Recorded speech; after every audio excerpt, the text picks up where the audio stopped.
Imagine being remembered forever in the history of humanity, not for being a king, a warrior, or a great prophet, but for being the father of the one who changed the course of a people. This is Jesse, a simple man from Bethlehem, whose name was recorded in the scriptures as part of a plan much greater than he could have ever imagined. But who was Jesse, beyond being the father of King David? What was his role in the biblical story? How did an apparently ordinary man become an essential link in the lineage that would lead to Jesus Christ? The answer to these questions may surprise you. Jesse's journey is full of purpose, and his story teaches us that God chooses whomever he wants, regardless of position or human recognition. Get ready, because in this video, we will explore the incredible story of Jesse and discover why his name has transcended generations, reaching the present day as part of the greatest promise of all time. A long time ago, in a small town called Bethlehem, there lived a man named Jesse. He was part of the tribe of Judah, one of the 12 groups that formed Israel, and he came from a family with a special history. But Jesse was not just any man. He was a descendant of Boaz and Ruth, a couple whose story had already shown how God acts in surprising ways. Long before Jesse was born, Ruth made a decision that would change everything. She was not an Israelite, but a Moabite, a foreigner. After her husband passed away, she could have returned to her homeland, but she chose to stay with her mother-in-law, Naomi. With great faith in her heart, Ruth said, "Your people will be my people, and your God will be my God." Ruth chapter 1, verse 16. Trusting in God, Ruth ended up in the fields of Bethlehem, where she worked gathering stalks of wheat to support herself and Naomi. It was there that she met Boaz, a righteous man who feared God. He noticed Ruth's effort and kindness, and as a relative of her late husband, had the right to redeem her family and marry her according to the law of that time. Thus, God used faithfulness and love to change the course of history. From the marriage of Boaz and Ruth, Obed was born, who later became the father of Jesse. Time passed, and Jesse grew up in Bethlehem. He was a simple man, hardworking and dedicated to his family. He had many children and lived an ordinary life, unaware that his lineage carried a great purpose. But God was already preparing everything, for Jesse would become the father of someone very special. Since the days of Abraham, God had promised that from his descendants would come a great people, and among them, a king after his own heart. The tribe of Judah carried this promise, and Jesse was part of this special lineage. The scepter will not depart from Judah, nor the ruler from among his descendants, until the one to whom it belongs comes, and the nations will obey him. Genesis chapter 49, verse 10. The Bible tells us that Jesse had 8 sons. In those days, strength and courage were highly valued in men, and his eldest sons were warriors prepared for battle. Eliab, the firstborn, was tall and imposing, drawing attention with his presence. Abinadab and Shammah, who came right after him, were also strong and skilled in handling weapons. When people looked at Jesse's eldest sons, they immediately thought that one of them could be a great leader, perhaps even a king. They had the posture of warriors and were ready for war.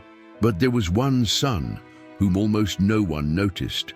Far from the hustle and bustle of the city, in the fields was David, the youngest son of Jesse. While his brothers trained for war and served in King Saul's army, David tended the family's sheep. Being a shepherd was not a prestigious job. It required patience, dedication, and great courage, as sheep were easy prey for lions and bears that roamed the hills of Bethlehem. But David was not just any shepherd. As he led the flock through the pastures, he was learning to lead with wisdom, to protect with bravery, and to trust in God to face any danger. David's days were filled with work and solitude in the fields. But contrary to what many thought, he was not just taking care of sheep. God was preparing a future king. Inside Jesse's house, no one saw David as someone special. His older brothers were the ones who brought pride to the family, strong men trained for war. But God does not choose people the way humans do. Man looks at the outward appearance, but the Lord looks at the heart. David, The youngest son did not have the imposing stature of his brothers, but he possessed something unique, a heart aligned with God's. While everyone saw the older brothers as the most promising, God had already made his decision, and it was surprising. The story of Jesse and his sons was about to take a great turn. The young shepherd whom no one noticed was about to be called for an extraordinary purpose, and his life would never be the same again. At that time, Israel was going through a period of uncertainty. The people wanted a strong and wise leader to guide them. There was already a king, Saul, who at first seemed like the perfect choice. He was tall, imposing, and had the appearance of a great ruler. But something changed. Saul drifted away from God and began to make impulsive and disobedient decisions. God, always attentive to the destiny of his people, decided that it was time for a new beginning. A leader was needed who not only looked like a king, but had a heart devoted to him. And so began one of the most remarkable and unexpected moments in the history of Israel. God spoke to the prophet Samuel, a faithful man who served as a leader and spiritual guide for Israel. God told him that Saul was no longer the chosen king and that a new leader would be anointed. But this new king was not in the palaces or among the great men of Israel. He was hidden among the simple residents of Bethlehem. "Fill your horn with oil and go. I'm sending you to Jesse of Bethlehem, for I have chosen one of his sons to be king." Samuel obeyed and, full of expectation, traveled to Bethlehem. He did not know which of Jesse's sons would be chosen, but he trusted God's guidance. When he arrived, he was received with surprise. After all, it was not common for a prophet of the Lord to appear in the city. Jesse, like any proud father, prepared his sons for the meeting and brought forth the eldest first, those who seemed the strongest and most prepared. The first to present himself was Eliab, the firstborn. Tall, strong, and imposing, he seemed like the perfect choice. Even Samuel thought he would be the new king.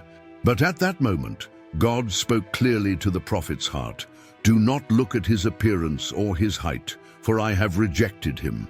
The Lord does not see as man sees. Man looks at the outward appearance, but the Lord looks at the heart." Eliab was not the chosen one, and Samuel was surprised. Then came Abinadab, the second son, also strong and respected, but God said no.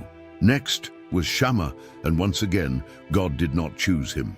One by one, the 7 sons of Jesse passed before Samuel, but none of them were approved by God. The prophet then began to wonder, was there anyone else? Samuel was confused.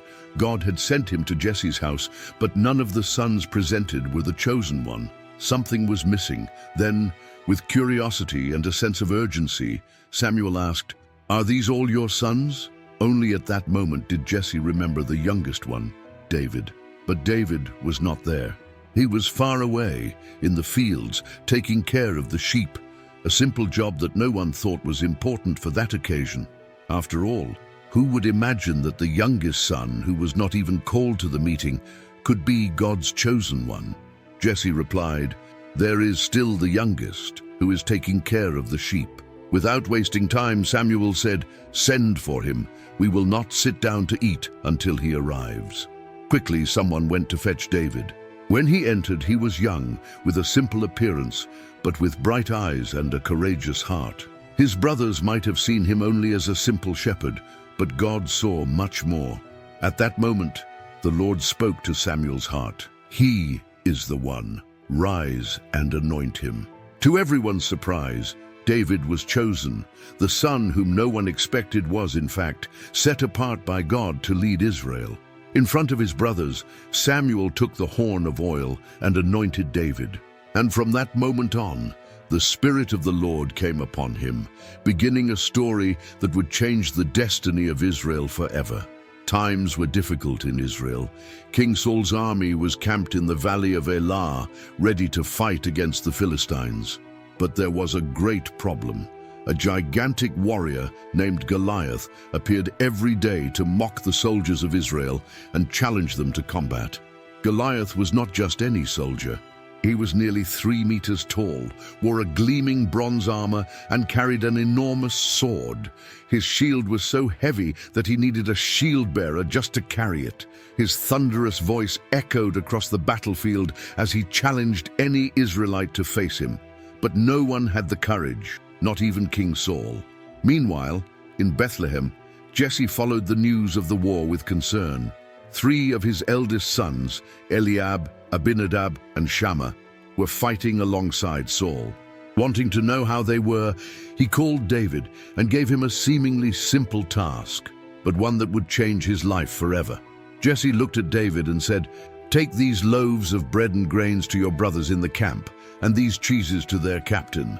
See how they are and bring me news." Without hesitation, David set out for the camp, unaware that his arrival would change the history of Israel. When he arrived, he saw Goliath challenging the army of God and noticed the fear that dominated the soldiers. But instead of being afraid, David was filled with faith and made a bold decision.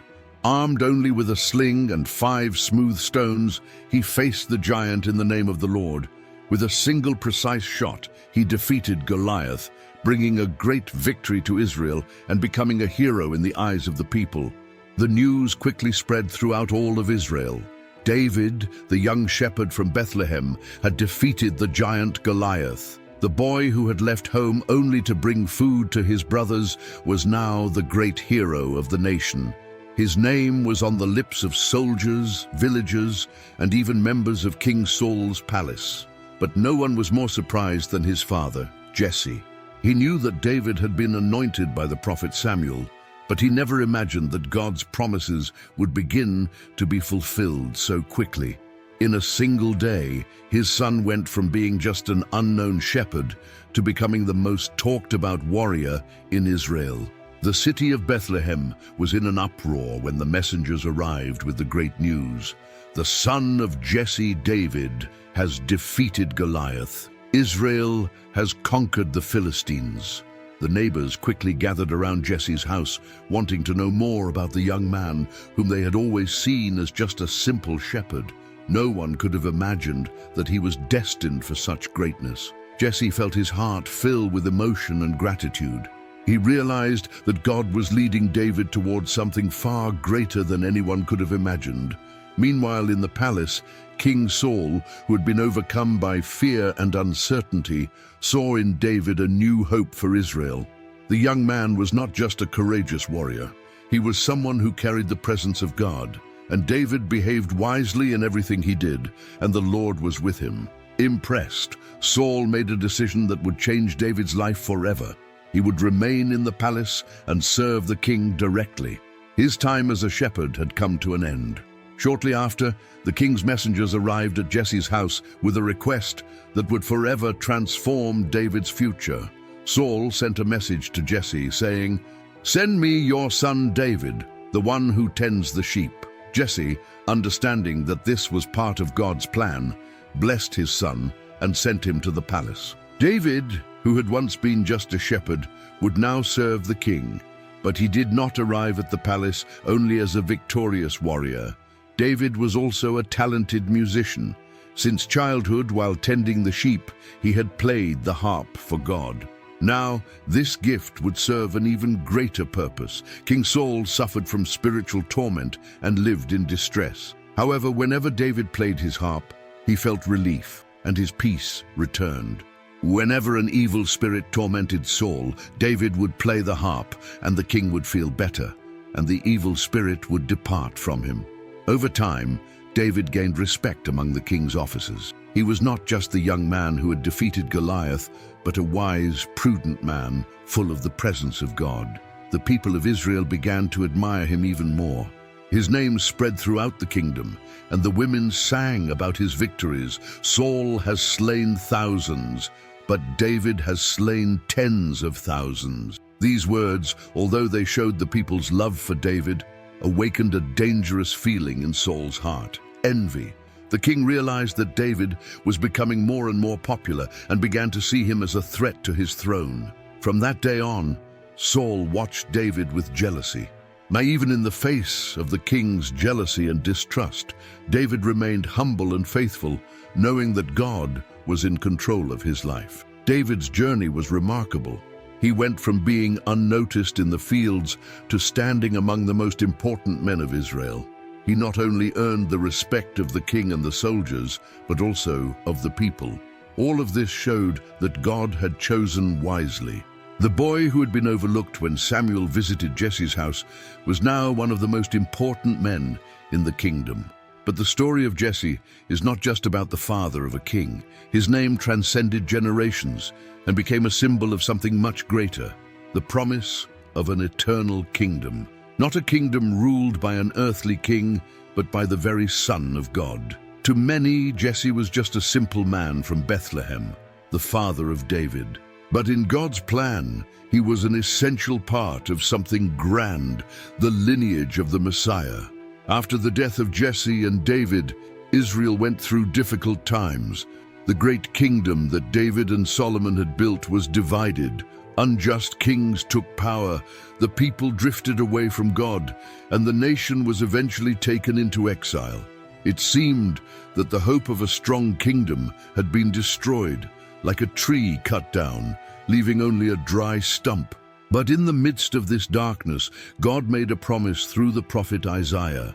A shoot will come up from the stump of Jesse, and from his roots a branch will bear fruit. Isaiah chapter 11, verse 1. This prophecy made it clear. The lineage of Jesse, which seemed forgotten and lifeless, would bring forth the greatest of all kings. This branch would be Jesus Christ, the Savior of the world. If we look at the genealogy of Jesus in the Gospels of Matthew and Luke, we find the name of Jesse. He was an essential link in the lineage that led to Christ. Jesse was the father of King David, Matthew chapter 1, verse 6. This proves that God's promise was fulfilled. The same lineage that established David's reign was also chosen to bring into the world the King of Kings, Jesus, the Son of God. The prophet Isaiah had already proclaimed this truth. The Spirit of the Lord will rest on him, the Spirit of wisdom and understanding, the Spirit of counsel and might, the Spirit of knowledge and the fear of the Lord. Isaiah chapter 11, verse 2. But this king did not come to conquer lands with swords. He came to save humanity and establish an eternal kingdom. Throughout history, many names are forgotten. Powerful kings rise and disappear, empires are built and then fall. But the name of Jesse remains. He may not have been a king or a famous prophet, but he was an instrument in God's hands. Without Jesse, there would be no David. And without David, we would not have the lineage of Jesus Christ. That is why, when we talk about the history of salvation, we cannot forget Jesse. He was the root from which the hope of the world sprouted. The simple man from Bethlehem, who saw his son chosen to reign, became part of the greatest story of all, the story of redemption. Now tell me, did you already know the story of Jesse in the Bible? Leave your comment, share this message with others, like the video, and subscribe to the channel so you don't miss upcoming content. May God bless you.